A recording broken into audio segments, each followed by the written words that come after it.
Hello everyone, I'm Jonathan Little. I'm here today with another fun hand for PokerNews.com, and today we have another tricky spot from the $10,000 buy-in tournament I played in Florida recently.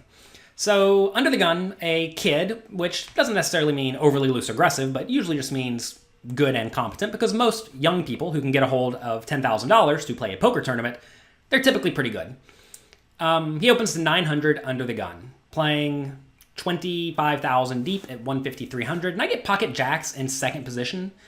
This is a situation where I'm going to call the vast majority of the time because the initial raiser's range should be quite strong. Even if your opponent is on the looser side, that means he's going to be raising stuff like 9-8 suited, or ace-10 suited, or ace-jack offsuit, right? Like, these are the loose hands that you can be opening under the gun. And if he's raising all sorts of garbage, like 8-5 suited, well, then I don't really mind keeping him in the pot. So I'm going to call in this scenario with probably my whole range. One other benefit of calling with aces and kings and queens here is that if someone yet to act re-raises, they're definitely not going to be putting me on a super nut range, and we can put them in some pretty bad spots just because they are going to assume we are much weaker than we are.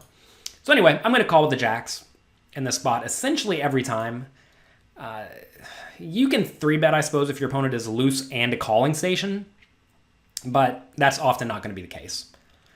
So, now, I called, folds around to a tight player. Okay? A tight player, and the cutoff makes it 3,000.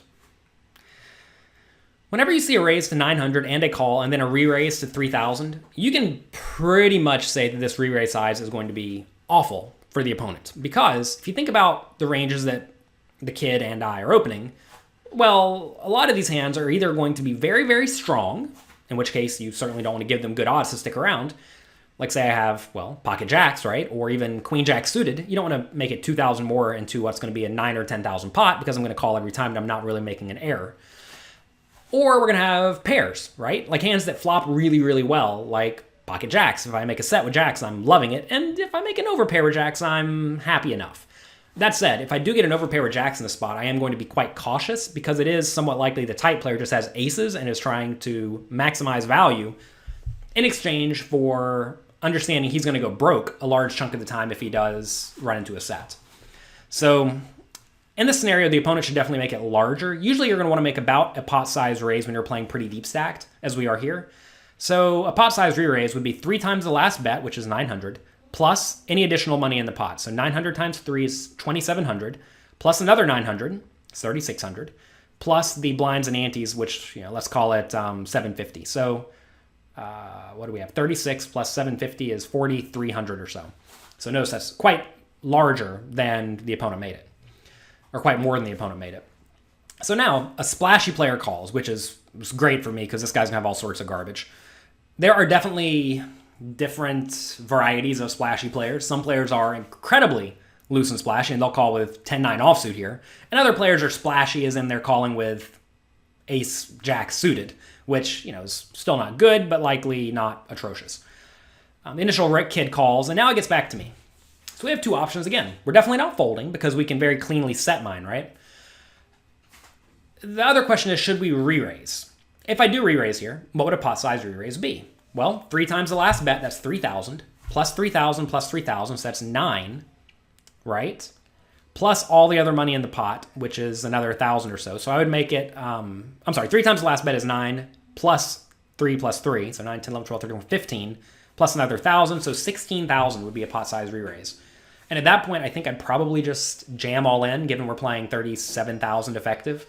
But I don't think that's a good strategy because that's going to result in this tight player calling it off pretty well. And if the tight player is only 3-betting with good hands like aces, kings, queens, jacks, and ace-king, jacks does not do very well against that range. So we're just going to call, which is what I do this time. Pot is huge, and it comes 9, 7, 3, 2 clubs. Kid checks. I'm definitely going to check. There is no merit in leading in this scenario. I think if we lead, what's going to happen again is the tight player is going to fold his ace-king and stick around with queens and better, or maybe jacks are better or 10s and better. And if our opponent's range is 10s and better, yes, we beat the 10s, but we lose to kings, queens, and aces, which definitely make up more of the opponent's range than 10s because sometimes the opponent does not re-raise 10s, but he pretty much always re-raises aces. So, tight player checks. means he probably has ace-king. I don't think you need to be doing too much bluffing in this spot just because it's highly likely you're going to be against a set or an overpair from one of these three players. And with ace-king, I think it's fine just to check fold. Over at pokercoaching.com, my training site, my homework question for this month is actually something along the lines of, you're playing very multi-way, what do you do in these situations when you check behind on the flop? Or what are you even checking the flop with? And the question is, do you need to be balanced? And do you need to have bluffs? And right here, if you think about the opponent's range here, if his range is literally aces, kings, queens, and ace-king, he can bet all the ace-kings and just be a little bit bluff heavy. But if he's re-raising more than that, like ace-queen and tens and nines and stuff like this, now he might start to have too many bluffs, so he needs to find some hands to give up with. And just ace-king and ace-queen with no backdoor draws at all are fine to just give up because it's too likely someone here is going to have something. Multi-way, you can play pretty straightforwardly. All right, now gets around to the splashy guy who bats 7,000 and the kid folds. This is a rough one because splashy guy definitely has 9s, 7s, and 3s in his range, whereas most regular humans will not have 7s and 3s and may not even have 9s. So given the opponent is splashy, I think we have to stick around. We can pretty much count on the tight player folding unless he jams on us. If he jams on us, say we call and then the tight player makes it all in, I would definitely fold at that point. But right here, I think we just have to call and see what develops. Again, I don't want to jam because if I jam and either of these players calls, I'm going to be in pretty bad shape. And if I do shove, I don't expect the tight player to call me with, or I'm sorry, the splashy player to call me with 10-9 suited, for example. It's probably just going to fold that unless it's clubs. So let's call. This really does sort of leave us open to being in even worse spots on the turn in the river. Turns a 9 of clubs, which is awful because now random 10-9 gets there, but it goes check, check. So that's great. At this point, I imagine the opponent probably doesn't have too much. His range is probably mostly over pairs and then I guess under pairs too, right? Maybe he decided to bet the flop with pocket eights to find out where he stands or to make the random overcards fold. Maybe he just had 10-8 suited and decided to take a stab at it but then give up on the turn. Who knows?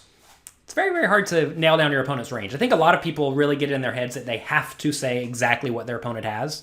And that's not true. You do not have to say exactly what the opponent has because we don't know. I don't know what this guy's doing. He's a random player who I don't even remember, right? So his range is all over the place and weighted in all different manners. Like, maybe he has 10-8 suited here, never, but I'm thinking he has it sometimes. Maybe he has 10-8 suited every time. I don't know. So given the opponent's range is all over the place and I don't really know what to think about it, I need to just find calls with my best hands. So what are my best hands here? Well, I could definitely have a flush.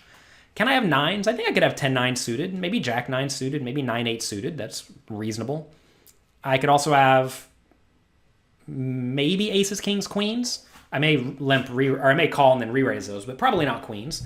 So queens and jacks and 10s are definitely near the top of my range. Obviously, I could have 9s and 7s and 3s too. Maybe not 3s, but definitely 9s and 7s. So where does jacks fall in this range? It's actually kind of near the bottom of it if you think about it. Think about it. What else could I have, right?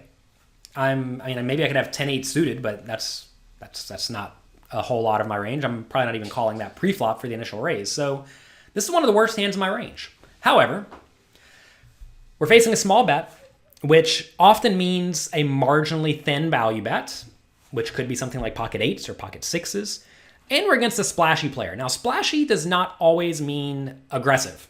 A lot of people get in their minds that if someone's playing a lot of pots, they must be running lots of bluffs. And that's definitely not true.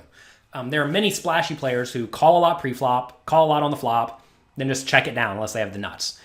It's not a good way to play poker, but that is what a lot of poker players do. So do not confuse those two.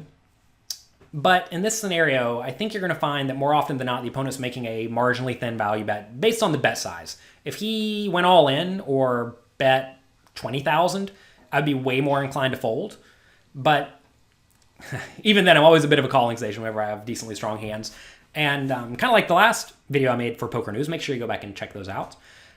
We beat some of the value bets. Our opponent could be value betting 10s or maybe 8s or maybe ace-7 suited for all I know, right? So I'm going to call. Long story short, let's call. And the opponent just mucked. Threw him right in the muck. He knew he lost. So what does he know he loses with here? I have no idea. He probably had 10-8 suited. You could say something like Jack 10 suited or Queen. Maybe Jack 10 suited makes sense, but we block some of those. I don't know. I don't know what's going on in this hand. But whenever your opponent is prone to do sporadic things that you understand you cannot understand, then you need to be willing to make call downs in spots where you beat their value betting range and where they may be bluffing too much. And I think that's what we were looking at here.